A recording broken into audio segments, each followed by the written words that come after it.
Wrestling is dead, guys. We're back with a SmackDown review here. It's been 11 months since we reviewed an episode of SmackDown, and it'll probably be 11 years before we review an episode of SmackDown. Cause see this? This is garbage. We fought New Year. No. You not garbage. That's an insult to garbage. This is arguably the worst WWE show I've ever seen in my life. Yep.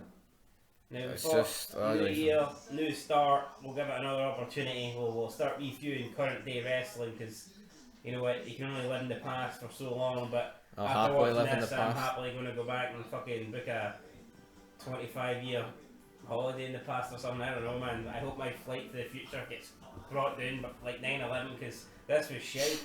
This was god awful. If this is Friday Night SmackDown on Fox, then what the fuck's happened to Fox? No wonder they've turned to the left. No wonder they've turned their backs on Donald Trump. This shit is garbage. This is awful. This is. I mean, Impact Wrestling's probably better than this shit. At least you got Tommy Dreamer's fat ass on Impact. Ken Shamrock. What have you got in this? Absolutely nothing. Kick off the show with, I believe it's Kevin Owens. No, it's not. It's Paul Heyman and Roman Reigns. This was awful. Awful. I don't even know which Uso it is, right? That's how irrelevant the Usos are. They're not like the Hardys where you can easily tell who's who. The Usos they're weird. No, I get it. They're twins. I mean, I couldn't give a fuck. Me not being able to tell which Uso here is not the problem. It's the fact this show's fucking pish. It's a bunch of jobbers in matches booked by some bald guy called Adam Pearce, who Kevin Owens claimed he knew in the independent scene 15 years ago. So some guy that picked up an injury and they felt sorry for him. See the fact this guy was a jobber Kevin Owens wrestled 15 years ago in ROH. How is he in a position of power within the... I mean, this is on Fox, so this is the number one brand in WWE. Well, he's the man in power on Raw as well. So this guy's essentially running the company. Yeah. And then he says he can't book matches, and then 3 seconds later he changes his mind. Nobody knows who he fucking is. Oh, shit opening promo for Roman Reigns. The guy thinks when he turned heel he's the man, he's just not, he's not that good. It was boring, head of the table, tribal chief. You're lucky Kevin Owens, I let you feed him my crumbs. I mean, what's he going for here?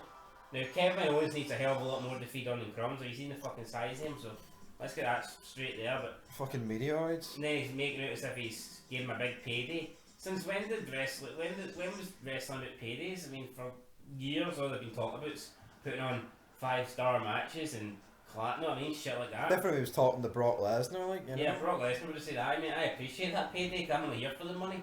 But Kevin Owens is a fat bastard. He's here to try and put on 5-star matches and to eat catering. That's what Kevin Owens is here for. So him getting a payday really doesn't mean nothing. As Kondogbia bangs in a lovely 35-yard strike here. Right, but anyway, right, like, shut up, right? We're not going to go through this show. Oh yeah. Why? It's a review show. I don't What give a happened fuck. after the opening set? After Kevin Owens talked to Adam Pearce?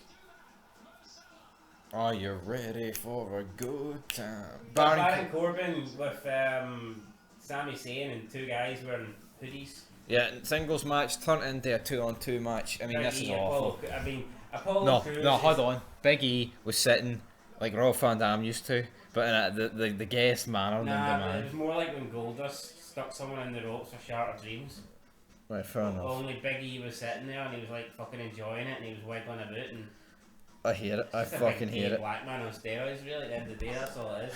Anyway, I think Big E won by beating Sami Zayn. Yep. Corbin basically through the match.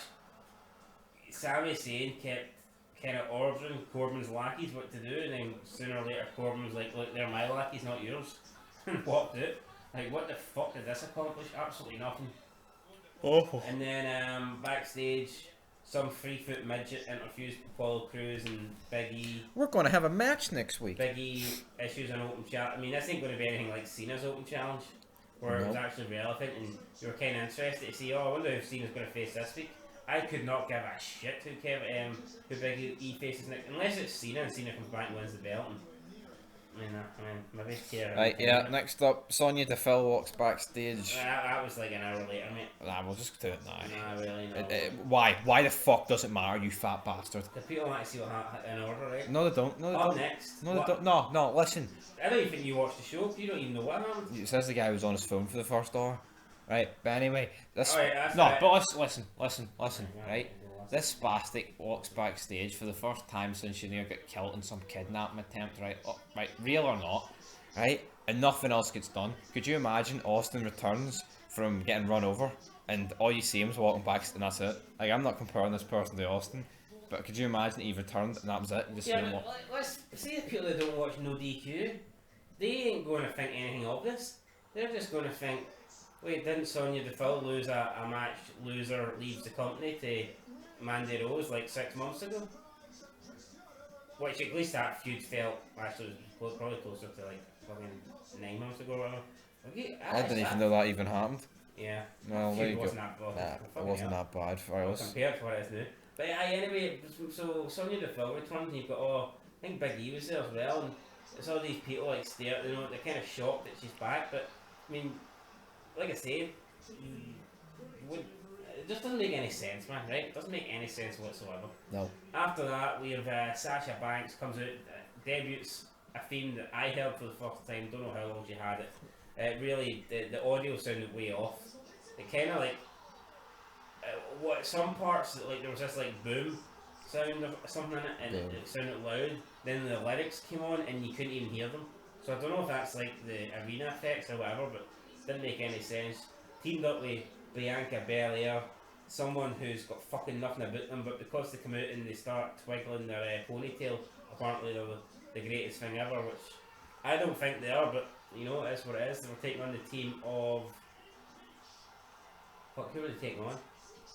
Natalya and Tamina? Natalya and Tamina. No, actually it wasn't. No, it wasn't a donut, it was Carmella. Oh, I'm the donut says you forgot it all. You know, you brought up. It was Carmella and Bailey.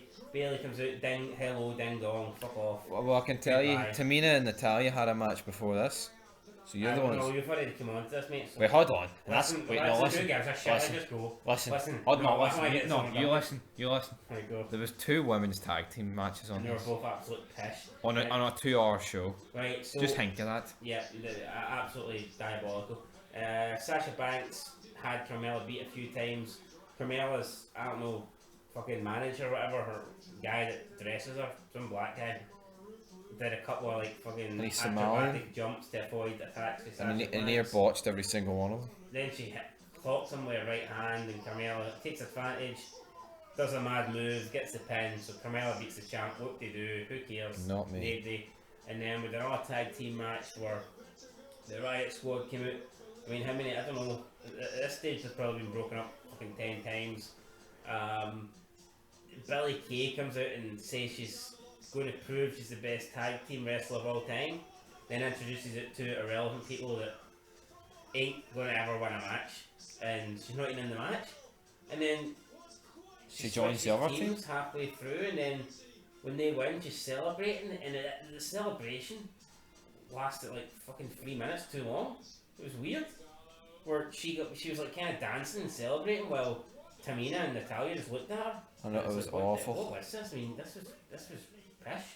I mean, this was really, really bad. Then I think one of the worst things on this show, Street Profits celebrating, and they're fucking pish. They're shite, man. They're fucking shite. I don't know who you compare the Street Profits to, but they're just really, really bad. I mean, as much as I don't like the New Day, I'd say the New Day at least were better than Street Profits, like, in some sense. I don't know what sense, but in some sense. No, but they're all pish, and that's the bottom line. Bobby Roode and the Heartache Kid. Awful. I mean, see Dolph Ziggler, he's a Robin bastard. He stole up practically everyone. He's got no shame. But now he's literally stealing the initials from Shawn Michaels. They beat up the I know, Profits. but it's not even that. I mean, it's literally the exact same catch fucking phrase. The commentary's absolute shite in this. Breaking aches, except fucking the same. Someone puts over that if you've got championship belts, then you're always going to have a target on you.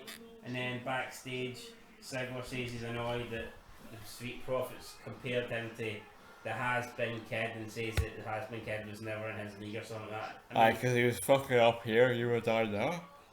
Unless they're ever going to have a match between Shawn Michaels and Dolph Ziggler, what is the point? What is the point? I know. Are we going to get this at a Saudi show or what? See if we're not, can we just have Dolph Ziggler stop burying? So it's sad. I mean, super kick. the trunks. Yes, he's just a fucking rip-off. He steals everything. Yeah. Do not like the guy. The guy is pretty The shit. rip-off. Anyway, hi, show off, rip-off, you name it, he is it. Up next, we had Daniel Bryan. Otis. I noticed came out to take on Cesaro Nakamura. They showed a wee promo segment thingy backstage where Daniel Bryan was training with Otis to try and help win the Rumble. And Bryan, it looks like, apart, he's attempting to like German suplex Otis, but it basically looked like he was humping him from behind. Yep, And then two fucking guys that don't speak English, well, one can't speak English and the other one's English is pretty pish. Jason Stratham. garbage, man. Seeing the best thing about a SmackDown is a midget humping a big fat bastard. That's when you know there's a and it wasn't even capitalised. The full potential tag team match. Pish. Chad Gable training these two. Garbage. Main event time. Jey Uso against Owens. He buries him. Handcuffs him. He starts freaking out, so he's on fire. Then Roman Reigns batters Owens, throw him off the stage, no surrender. That's your SmackDown. That's it. See how when this guy takes over, everything just goes out the window. And Why should I talk about this show any more than what you have? Kevin Owens wins the match relatively quickly. He handcuffs one of the Usos, whatever one it is, to the ropes, and he does a couple of stomps and shit. And Corey Graves is literally fucking crying, saying he can't believe how sadistic and how and Kevin Owens must have planned this for months and shit. I mean, what? Well, what, handcuffing a guy and doing a couple of fake stomps? It makes it sound like a fucking saw trap. Oh, it's playing this for months. And then at the end, Kevin Owens and Roman Reigns, they're basically fighting in the stands. I mean, what they do, and then Kevin Owens gets thrown off through a table or something like that. I mean, awful fucking show, man. This show is absolute shite. Did you even cover who won the Daniel Bryan match? Yes, I said Daniel Bryan won it, and Chad Gable was celebrating with him. How did Daniel Bryan win it? Couldn't give a fuck. All I know is this is getting a 0, and if you could get minus, I'd give it the highest minus. Yeah, I mean, I can't get this a 1, man. I just can't. I just can't do it. So Yeah. I guess a 0 for me, guys. The whole gimmicky watching wrestling at the start of the New Year's quickly got old on me, and I don't know if we'll be here next week. But anyway, enjoy it while it's here, and until next time. Peace.